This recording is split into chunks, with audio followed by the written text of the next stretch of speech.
Suzanne's Paparazzi Jewelry, 24/7 shopping available. 160920 is the code. Show her some love, like she showed us.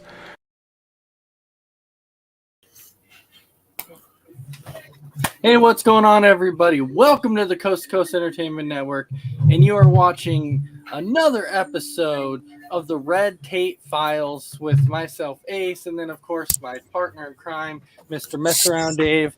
How are you doing tonight, sir? I'm good, man. Ready to get it's been a while. It's been a minute since we've had a show, so it's nice to be back. Absolutely. It's nice to be back. And, of course, we'll do our normal thing to where you introduce the case that we're doing tonight.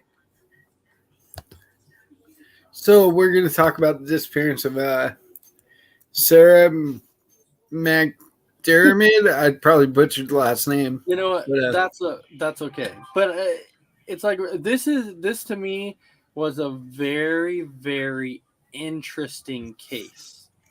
So, but when you think about this case, to me though, what kind of stood out from this case as opposed to some of the other ones is that we had a little bit more information with a few more clues that shows you that potentially something happened. Because a lot of the cases we get, it sits there and we don't have much of these clues and we don't kind of know what happened. But with the clues we have in this one, it kind of shows you, okay, something very, very fishy and sketchy was like going on this whole time.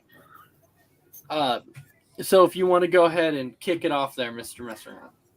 Okay, so she was born November 15th, 1966. She was a 23-year-old Scottish-Australian woman. She disappeared from the Canuck railway station in Melbourne, Victoria, Australia on July 11th, 1990. She was presumed murdered, although no trace of her body had ever been found. She was presumed murdered, but here's why she was presumed murdered, which this is where it is. Like, so, she basically was on the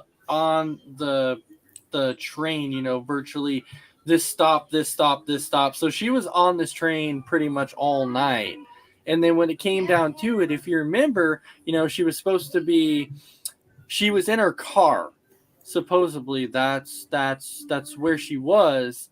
And then they found drag marks by her car. They found a cigarette lighter, and they saw, if I believe, they saw some markings of blood. So, I mean, when you kind of put two and two together, kind of makes you think there was definitely some sort of foul play that was going on there. Absolutely, yeah. There was also somebody had heard "Give me my keys back" was shouted.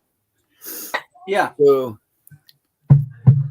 So that's really where you can kind of start to piece this stuff together, because she gets off the train, she goes to her car.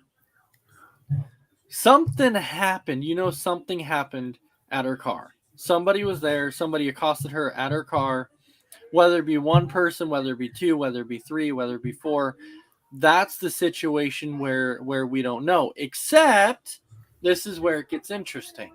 Because if the one name that was thrown out there was a person by the name of Julie Jones. She's a serial killer, right? Julie Jones? No, Julie Jones was like considered like one of those prostitutes or whatever. Oh, okay.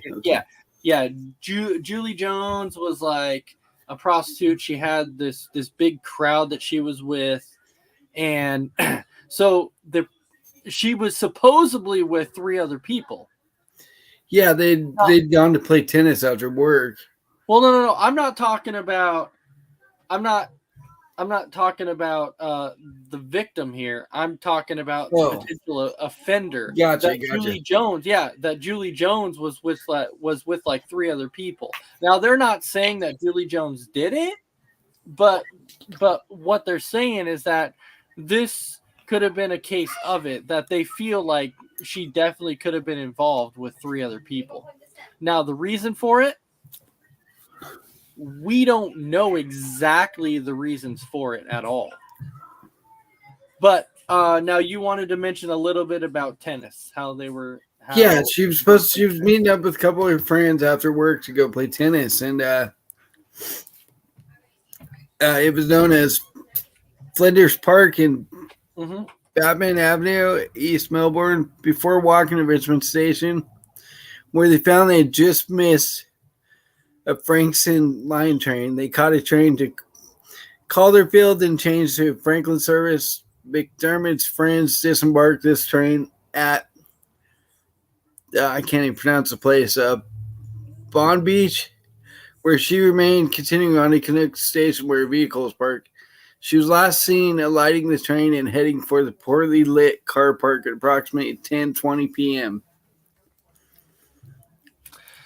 You know, this is kind of where one of those interesting. Now, I'm not going to sit here and blame her from going to like a dimly lit place, because you know we all do, but we all know that this is typically when things happen more is when they go to these dimly lit places here.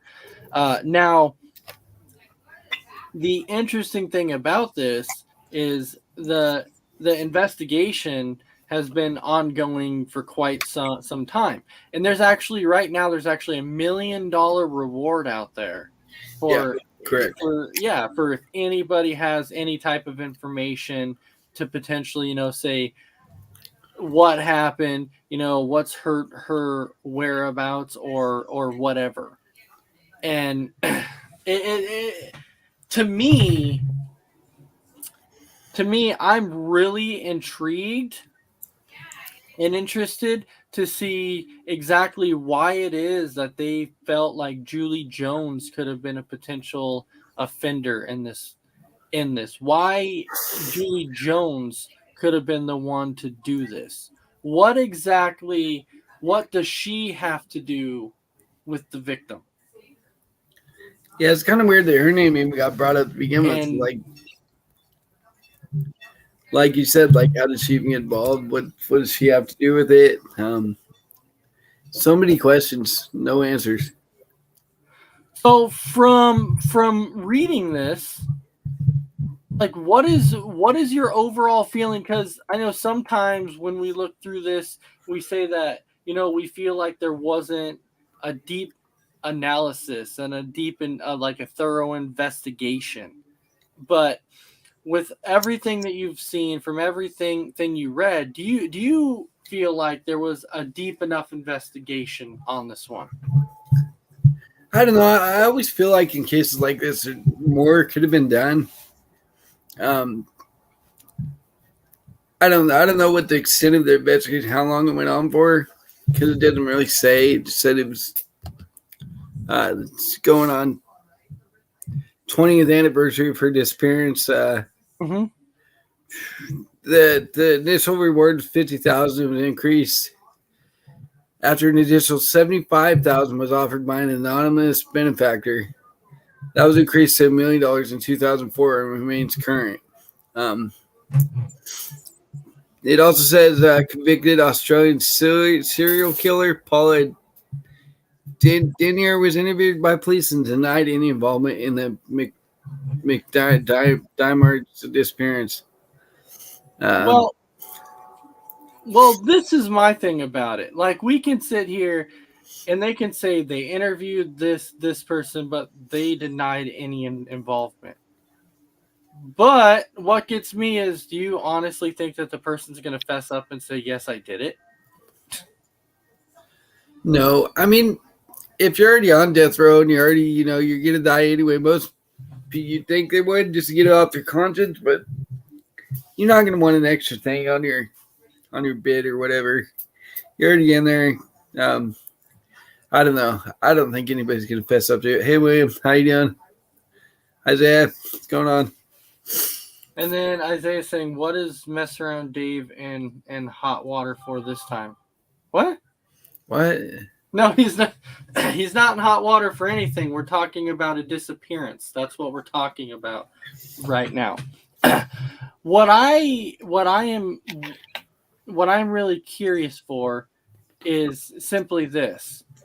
So if there was some blood that they found around the area, right? And they found some drag marks around the area. Yeah. If all this stuff was going on around the area, did they truly actually take a DNA test and try and figure out, who the blood belonged to? Did they fingerprint the car? Did they, around these drag marks, did they look to see if there was any feet print around that? Because with that, I didn't actually see anything about that. I didn't see anybody mention anything about possible footprints around the area, possible fingerprints. We just know the people that they kind of interviewed, and they kind of went along the way with that. Well, you're right. I'm just looking over it, and I don't see anything about any DNA testing or nothing like that. So you think if they got a blood sample and there's drag marks, they could get something from that. You would think. You think, but we also have to think though too. Like this happened kind of before the early '90s, and so back then they didn't have as much technology and stuff that we do now. So I'm not saying that they didn't try and do everything that they could, but maybe they could have done just enough. Now I don't know exactly what happens after they collect this DNA stuff. Do they keep it in their files? Do they keep it to where if they wanted to go back in the future, that they could go back in there and pull it back up and try it now? Because if you have that same sample now, you could go back in and do it now and try and match up the DNA and see exactly what you could come up with now. To me personally, though, I think because it happened in '89, if I do remember right, it was either '89 or '90. It was sometime around there, if I do remember right. That the odds of finding her alive would be very, very slim, and potentially even finding the person who did it would be very, very slim to none at this point. It would be virtually impossible to try and figure it out. Yeah, it's a massive reward. I get it. But yeah, it was 1990 when she disappeared. That's what I thought. It was around there. But what's so interesting about this one too is think about like some of the past cases that we did to where a few of these individuals kind of had like a troubled past, a troubled life. Yeah, it doesn't mention any of that in here. It doesn't say what her life was like before she disappeared or anything like that. So, but that's what's making me think that this one's a little bit different, because maybe she was, a good person that did not get in trouble. Maybe. So that's kind of what I'm looking at here. But then it makes you wonder. It just makes me wonder who these people were that they're talking about. They interviewed multiple people. They couldn't come up with anything, and I can't imagine what the family is feeling like right now. And so Isaiah's even saying no way the guy will take it to the grave with him. I can tell you 100%. Like, there's probably multiple people out there that if they did this, they're taking it to their grave. They're not. Oh yeah, it's already been 30 years. Oh yeah, it's been. Yeah, you think about it, it's definitely 30 years. So we appreciate that, Will. He said, other than Mania, this is my favorite show on C2C.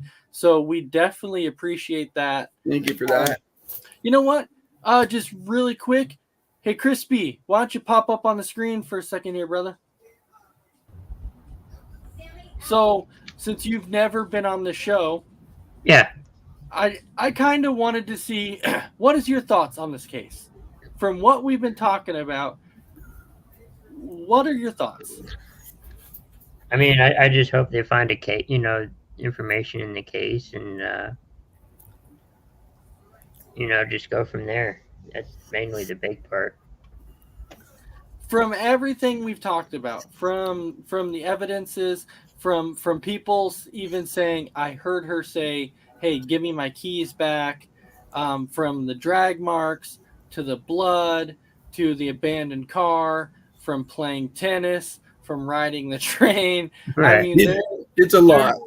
It is. it's a lot. It's a lot. So my thing is if she was to this many places, like, She had to be at one. well, yeah, I mean, she went to all of them, but yeah, but she went to them all. But my thing Mhm. is this: what happened to her friends? mm, It never. friends- Huh? They got off the train earlier to get it to a different stop because her car was a different spot. So they left her on the train. She continued on and went to her car. Yeah, that's just. that is weird. You think, being I wouldn't let my friend go on alone. I would ride with her, make sure they got in the car okay, and then went back on the train and went back to where I was supposed to go. You think as a friend you would do that? I mean, that she's a female by herself. Her car's in a poorly lit place. You would make sure your friend made it home safe before you went on your own way. Yeah, or just go on the trip, all together, and I don't know. It All right. Well, all right. So, Chris, let me ask you this: What Yeah. is your thoughts on the drag marks? it's interesting they didn't find much off of that. Well, potentially though, what are you going to find off of drag marks? Like legitimately, what are you going to find other than maybe a footprint? You could probably. A lot of people are good about knowing the tire marks from like what kind of vehicle, to an extent. Like if it's a bigger car or a I truck. don't know. Maybe Crispy's onto something. Maybe she would drag off and pulled into another car. They could probably get a vehicle mark from that other car. You know what though? That actually brings up an interesting point because Chris, I never even thought about that, but that actually brings up a really really good scenario because what if they found blood? Okay, so Chris, this is where I could potentially agree with you on this one. Is simply due to the fact that if they originally found blood, right, and the blood stopped right there, so obviously they didn't keep dragging her because if she was bleeding and they were dragging her, there would have been a blood trail, and there was no blood trail. There was just blood in that one little section. So obviously, she was somehow probably put into a vehicle and drove off to somewhere else. But I didn't even think about that until you had mentioned that. So Messeran, I think you were going to say something about that too. I was just saying, I think Crispy's onto something there with the with the finding the different vehicle mark. I think that they probably did move her in a different vehicle because the blood stopped at that one spot. And you think if like they dragged her somewhere else, like you said, there'd be a blood trail. Like you'd be able to follow it to see where they took her. But they probably put her in a different vehicle and disposed of her somewhere else. And they could have just followed the trail if there was one. If there was, but that's why you go back to it right now and you think there was no blood trail. There was just that one little section of blood. There was those drag marks. So obviously there was some kind of struggle that was put up between the car and wherever she was taken to. She obviously struggled. So we obviously know at this point in time that she wasn't willingly going with anybody. That is kind of interesting. Well, because if she was willingly going with anybody, number one, there was a cigarette lighter that was laying out there, drag marks and blood. Those are like the three key things that shows me she wasn't willingly going with anybody. She was forcibly taken, yeah. Yeah, she was obvious, huh? I was Go going ahead. to say, couldn't they do DNA test on the lighter and the other stuff to see if If they whoever still was- have it. Yeah, Right. if they still had it. But the thing is, like right now, that's what we're saying. We don't know exactly what No. happens to all this evidence after a certain amount of years. Does it go away? Do they keep it? Because this is considered a cold case at this point in time. They have nothing. They have no leads. They don't have anything. They only have technically what we're talking about. And the only the only people that they questioned was Julia Jones, which came back with nothing, and then the murderer that they had technically interviewed that said he had nothing to do with it, so he was let go also. I want to know, like, because I know most of these, like train stations and, railways and stuff, Footage, they have surveillance cameras and stuff. I want to know if they actually had them back then. I would think If not. they did, if they were used. Because it doesn't say anything about any of that. I So don't think it was back then. No. So Will's saying evidence in a capital murder case doesn't go away. No statute of limitations. So that evidence is pretty much still there then. Well, they have the technology now to go look, Yeah. to run the DNA test on that stuff. And I wonder if they've done it yet. Yeah, but if they ran it though, the thing is you got to think though. So the car was located kind of in the parking lot of the train station. Does the camera reach that far? Yeah, that's true. Because most of the cameras you see, they're located right on the train or Yeah. like close to it as you're getting off. I don't think they're actually located in the parking lot. What I'm curious about though is what kind of train station was this? Was this like a train station to where, or like a subway, when you get off and there's like a little section to where you walk up and you walk out and go in the parking lot, but you get off this covered area. So my thinking is like, okay, what subway was this? Because was it covered or was this clearly in the open? Probably in the open. I'm just guessing, but maybe in the open. From the picture I'm looking at, this railway station, it looks like it's wide open. It's in the open. So yeah, so it's definitely one of those more open train stations. What I really want to know that they didn't throw out there was I kind of wanted to throw out. I really want to know that timeline. And what I mean by timeline is how long do they think this took place after that train left? Because if this is a wide open thing and the train is there, then you would have thought that somebody saw something. Was she the only person that got off that train? Was she the only car left in that parking lot? Was Right. she the last one to leave? How many other people were there? This is all stuff that I usually question and that I would really, really like to know. You know what I really want to know is it says here some people heard a woman shouting, "Give me back my keys."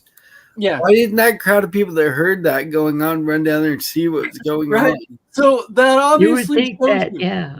Yeah, that obviously shows you somebody was there. Somebody was there. Somebody knew something was going on. But could they have thought maybe it was just like a family thing or something like that going on? Who knows? Or her kid or something. But if But somebody still, with it, people as nosy as they are, they're gonna want to go see what's going on. Most people are like, "Oh, something's about to go down. Let me go see what's going on." Right. A lot of people would run towards that. And you think, why didn't they go check it out?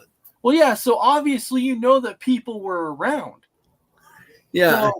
So if you could hear that, like, and let's say you're not in like visual sight that you can't see it happening, like it would have to be awfully loud then. Like somebody would have to be yelling it. So obviously if somebody's yelling it, it makes you think, something's going on. I should probably go check to see what's going on here. Exactly. That's my whole thing. It's like I just read that like a group of people heard this and they didn't go investigate. Like And I heard, if you hear somebody say, "Give me back my keys," you're thinking, "Oh shit, somebody's being attacked," or what's going on. I'm gonna go see what's going on and see if somebody might need help.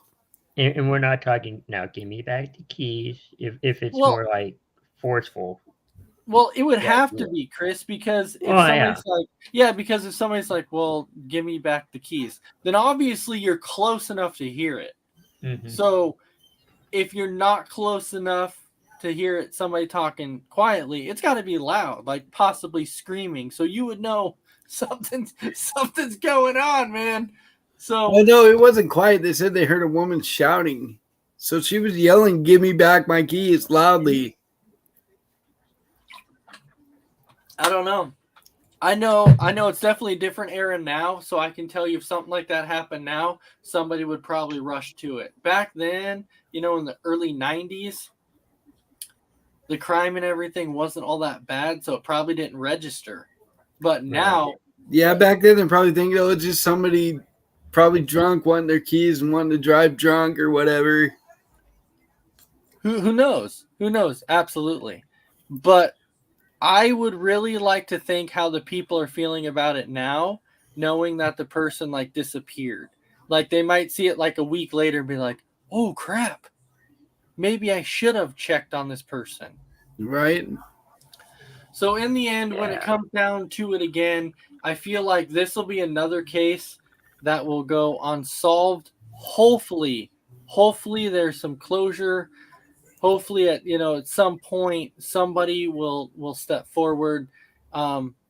So William's saying early 90s was a huge crime spike in America, but it's definitely gotten worse now. Like it's definitely gotten a lot worse now. I can tell you that. Yeah.